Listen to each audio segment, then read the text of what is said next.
Welcome back, everybody. We're still playing Pokémon Shield Nuzlocke. Hey, y'all. You had to be there. Oh, Lord, where were we? We were talking about Soul Silver in the book. Yeah. No, I had that book. It was great. I still have it. I refuse to get rid of it. Oh, yeah. Those are two things I refuse to get rid of. Yeah. Visual effect, very nice. That the whole screen is now misty. I had one for Hoenn, a book for Hoenn, and I had that until the spine fell out of it. Really? And the same thing happened to my Diamond and Pearl book. Oh, you had Diamond and Pearl too. I bought they were both bought through Book Fair and when we were in elementary school. Oh yeah. Oh, those days were so amazing. You had a black and white book that I just reached over and I grabbed. I was like, "Do you know you have this book?" He's like, "Yo, I didn't." I forgot about it. Yeah, that one for black and white's actually Timothy's. Oh, okay. And Isaac gave me one for Ultra Sun and Ultra Moon that I also have still. Oh, okay. But it's like the books are kind of useless to me because I use Bulbapedia mostly. Yeah, but they're kind of nice. Yeah, it's a nice novelty. It really is. I liked Gen 4 because some of the Pokemon from Gen 4 were really useful in Soul Silver teams. Oh, yeah. But I tried to pick up Diamond again. I tried. Yeah, it's better to just play Platinum. 'Cause it's got a lot of not slice of life, quality of life stuff in it. What I like about Diamond and Pearl is that they gave Pokemon that didn't previously have evolutions, like Nosepass, Gligar, Togetic, or Togekiss. Oh, yeah, because Nosepass was a Gen 3 Pokemon, wasn't Yep. it? Yeah, it always kind of felt like a kind of a ripoff when you get those one evolution Pokemon. Like, I look at Sirfetch'd. Oh, yeah. Farfetch'd needed was just plain something. Yeah, it was just plain normal flying that becomes just fighting in the newer game. Which is a nice little thing. A nice little nod. I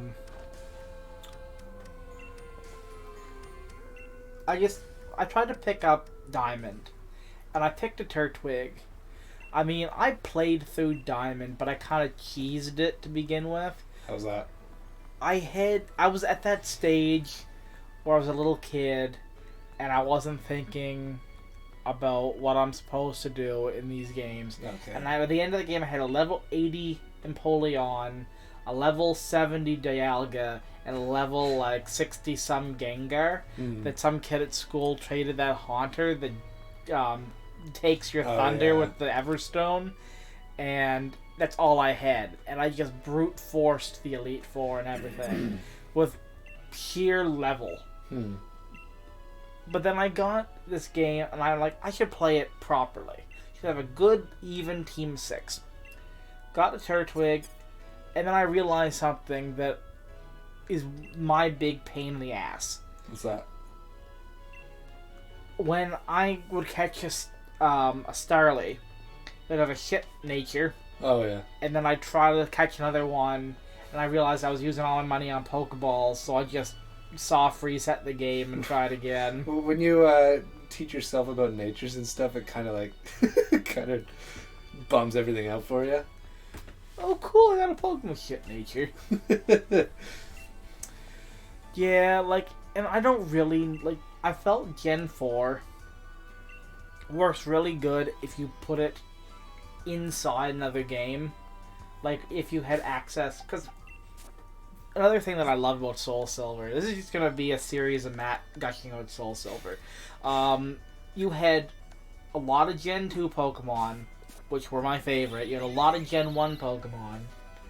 You had a good amount of Gen 3 Pokemon and Gen 4 Pokemon. And those Gen 4 Pokemon work really good.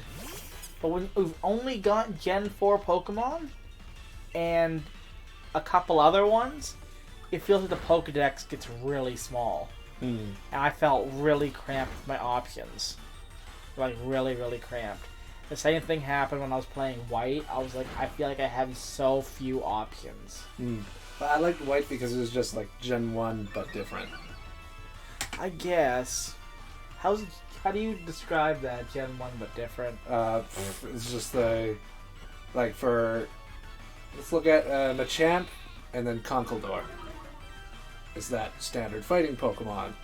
Yeah. Hitmonlee, Hitmontop, Sock and Throw.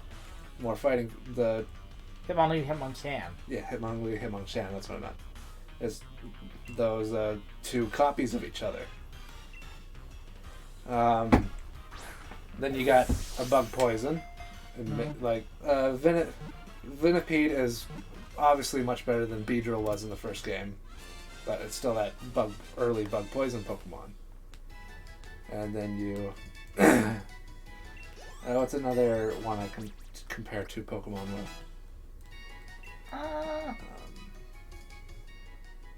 You got Abra and Gothetta. The 3-stage psychic Pokemon. But you've got to trade to evolve? You don't have to trade to evolve your Pokemon in Gothitelle. But then you have Geodude and what's that rock one's? Roggenrola. Yeah. Roggenrola may only be just a rock Pokemon, but it's still that Geodude trade to evolve archetype. Yeah. Alright, what should we name? What was that heap they found that was living in the caves for years and it had all that wool on it? I can't remember that. I think its name was was in Iceland. I thought it was name was Shrek, wasn't it? There was a story about a sheep named Shrek. Oh, screw it. We're gonna have Shrek. Shrek the sheep. No, actually... Oh, shoot. I didn't name it. We'll name it later. Yeah, we'll name it. We just gotta get to the Poké Center first. Oops. Yeah. I think another part of me was I was losing my childlike wonder with Pokemon. And also... That's a pretty good nature. When you get to a point where you have to start buying your own video games. And then you see the price of the video games. Yeah. Like, because at that point, Mom was kind of like, no, you're buying your own video games. And I had just bought my 3DS. I didn't have a whole lot of money to be buying these games. I think my 3DS library was so pitiful. Because I had Fire Emblem Awakening. I bought the 3DS to play Fire Emblem. Because I had never really known about Fire Emblem. I wanted to play Fire Emblem. Then I started reading about the Persona and Shin Megami Tensei games. But like around here where I got to go, we didn't have games that wouldn't sell really, really well. Like if you went to a Walmart, they have games, the kids are gonna go, Mom, I want that one. Oh, yeah. Hardly anything above a T rating. So like, because Mom wanted to go to one town one way because her parents lived there, and the EB Games, as you know, is in the town the other way. Oh yeah. So I never had to go to EB Games. So like, I would have loved to get SMT4. I never had the chance to get it. I got Soul Hackers and Devil Survivor overclocked on that 3DS though. Those were two fun games. Really balls to the wall hard. But really, really fun. And I'm really looking forward to SMT5. Because I think my Nintendo Switch... That's another thing I really love about the Switch and the eShop and downloading. Oh, yeah. Is that you don't have to friggin' worry about availability of games anymore. Because as soon as that shit drops, you can just buy it. Yep. And it's nice having that credit card. Because all I have to do, is take out my credit card, bippity-bippity-bop, and I can buy a game. And the nice thing is, you can go to a store, and there's hardly ever going to be a sale on a physical copy of those games. But every Thursday, you can go on, and there'll be sales on the Switch. New sales that'll last all week. That's how I get 99% of my downloaded games really cheap on sale. And then if you got a PC, there's Steam Summer Sales, which is Oh, awesome. those are just so amazing. Which really makes me want to, like, someday get a gaming PC just for that. Like, for my minimum effort PC, that was $2,000. I think I'm gonna save up. Yeah. You get to a point in life where you realize that I'd have your house $1,000, fully ready for living in before spending like thousands of dollars, throwaway cash. Yeah. I don't want to be living in a house where it's like a dumpster house and I just got this really nice PC in the corner. Where you boil water to take a bath and you got the $3,000 PC. You got like the kettle on so you could pour it in the cold water because it turns your hot water off. Now let's see. I got most of my physical games on sale or bought for me, thankfully, because I bought Legend of Zelda. That was my first big purchase. That was the deal. Mom was like, you've got to buy this Switch, you got to buy a game because we can't afford anymore to be buying these high-end things for you. He bought me Mario Odyssey that year for Christmas. The Lost Child, which I had high expectations for, and it didn't deliver for me. That was down to like $30, which is really nice. And I got oops. I'm gonna actually get my case and see what else I've got. Floor's probably wet. No, actually. Nope. I didn't spill anything. No, that's fine. I just realized I forgot to turn on the timer. Smash Brothers, that was full price. Luigi's Mansion, that was full price. Pokemon Sword was full price. Baldur's Gate, the combo pack, that was on sale. Okay. That was really good. Have it on sale, but I have so many more games downloaded. Nice thing about downloaded games too, no switching cartridges. Oh yeah. Oh, Shaun the Sheep. Yep. I have a fever, and the only cure is no spaces. Shaun the Sheep.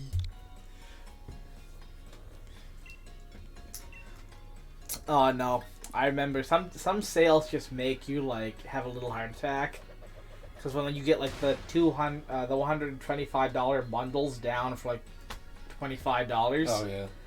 And then you're just like dying a little bit. You gotta rub your eyes to see if you're dreaming. I did. I was like, huh? So I went right to the TV and I was like, huh? Whole glasses down. Is that what I'm seeing, or am I going cross-eyed? Am I going a little nuts? I'm scrolling through this eShop. Some games, you can just tell they're permanently on sale. Oh yeah. And you see them over and over and over again. That's gotta be like a sell tactic. Like, have a really crappy game, sell it for like $2, then have it on for 99 cents. When in secret you only want 99 cents. It's kind of like Indian barter trading. When you mean in like the Middle East and India? Sort of. Because remember in that episode of JoJo's Bizarre Adventure when they're buying donaires? Oh yeah. And they're bartering up and down. Or, yeah, haggling up and down. And the guy, he puts his prices so crazy high that even if the guy beats him down to 3/4, he's still getting a good amount of profit. I would have taken it for even less, you fool. Which, I mean, to be honest, yeah, it's pretty much a tactic, because it's like you say, you only need 50 cents to make a profit, let's say, but then you put it out there for $10. Oh yeah. Someone's gonna go, even if I ask for $1, that's so low. But theoretically, that's still twice as much as you'd actually need. Let's see what the first Pokemon we're gonna have. Oh. If you get a Choodle, that's amazing. Nope, Blipbug. Oh, Blipbug. I had an Orbeetle. Now don't kill it. You need it.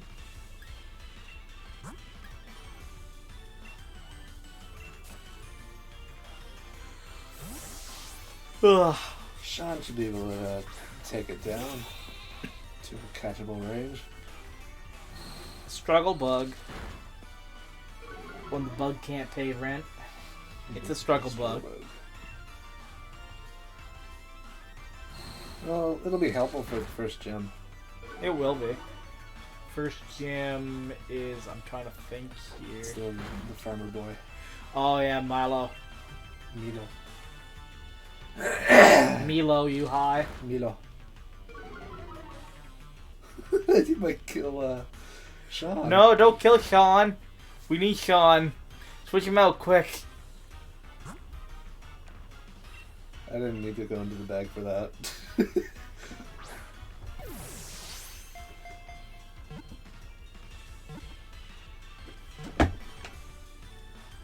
So tense.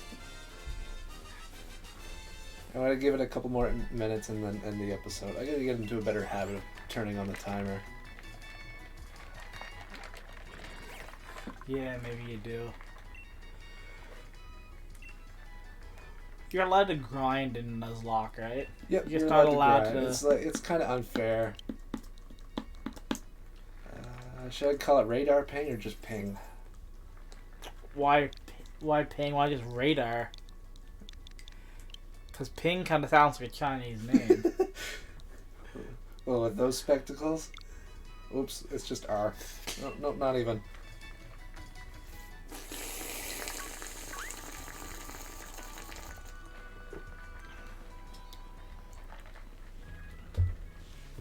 Ooh, an item.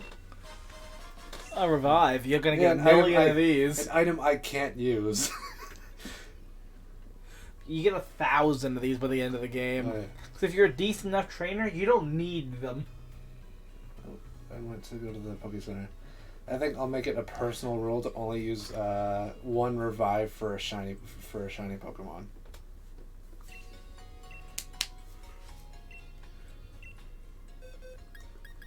Do you have any?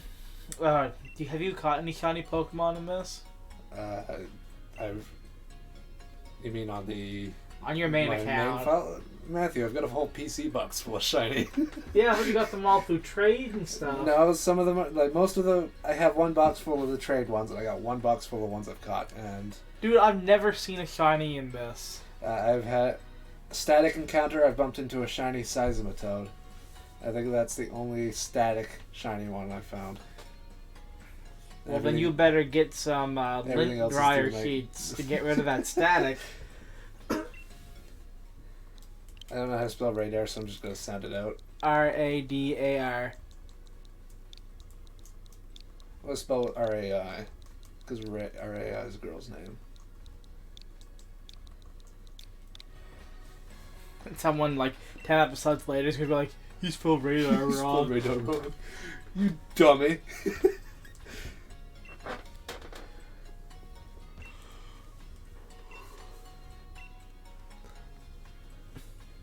I feel sorry for Nurse Joy's mother. And aunts and grandparents. Do you think? Like, Do you think that the dad is just a polygamist?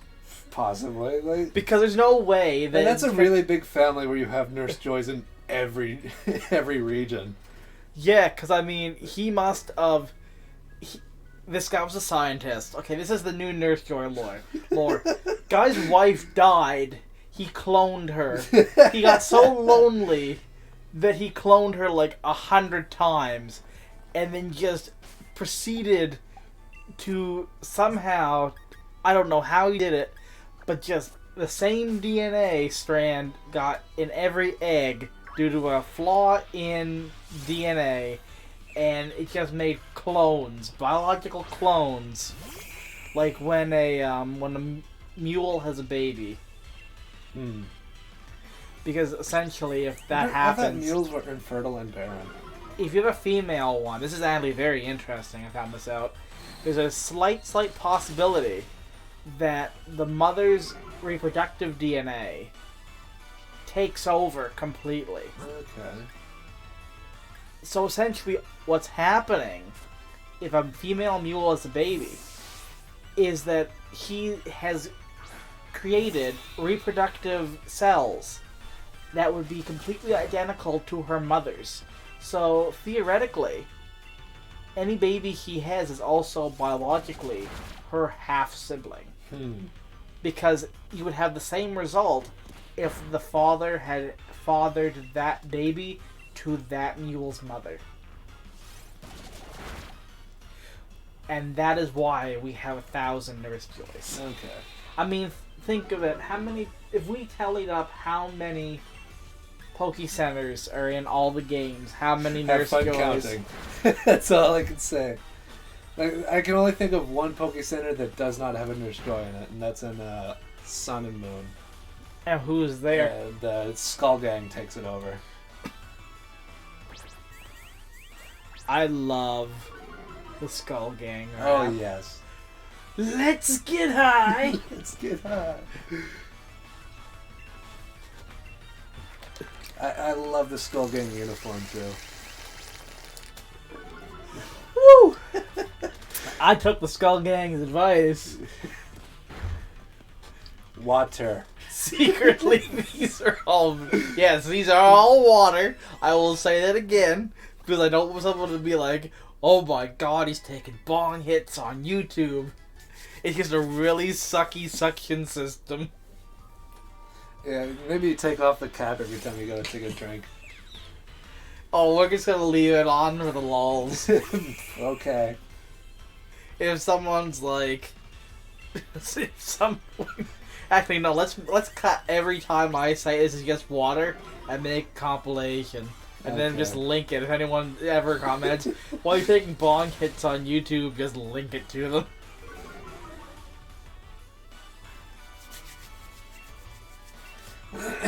Oh, he's only got one attack. Oh my. I got so afraid. What I think would be really fun is to, like, someday somebody puts together a cursing compilation from, like, all the times I, like, get angry or slip up. And then I'm gonna put in the background the Skull Gang rap.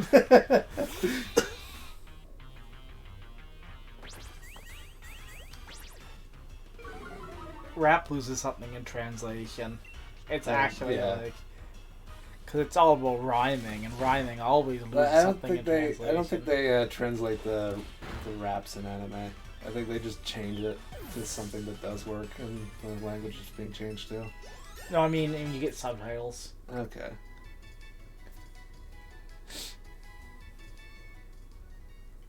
Like Killer Bee from Naruto.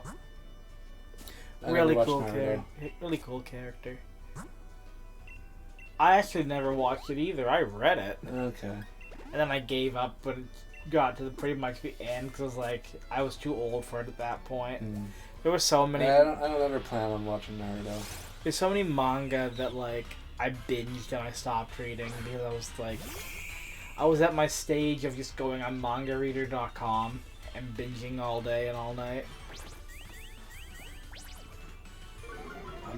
I have a manga habit, to be honest. I calculated I spent almost $1,000 on mangas. Holy smokes. Well, I mean, One Punch Man volumes 1 all the way up to 23. Demon Slayer 1 to 9 or 1 to 8. My Hero Academia volume 1 to 23 or 4, 5 maybe at this point. And then 8 volumes of My Hero Academia Vigilantes. And $13 for each one of those, and you get up to almost $900 some dollars. Canadian. Although my solace is in the fact that I don't do it often. Yes. For disclaimer, I did not go out one day and say, I'm buying all of this manga. I'm dropping $1,000 on this crate of manga.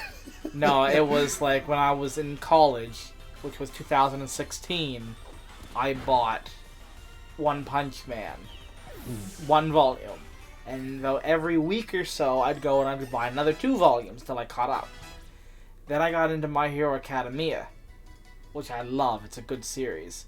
And then I picked up the Vigilantes spin-off because I liked the main, so I wanted to see the spin-off. And then only recently I got into Demon Slayer.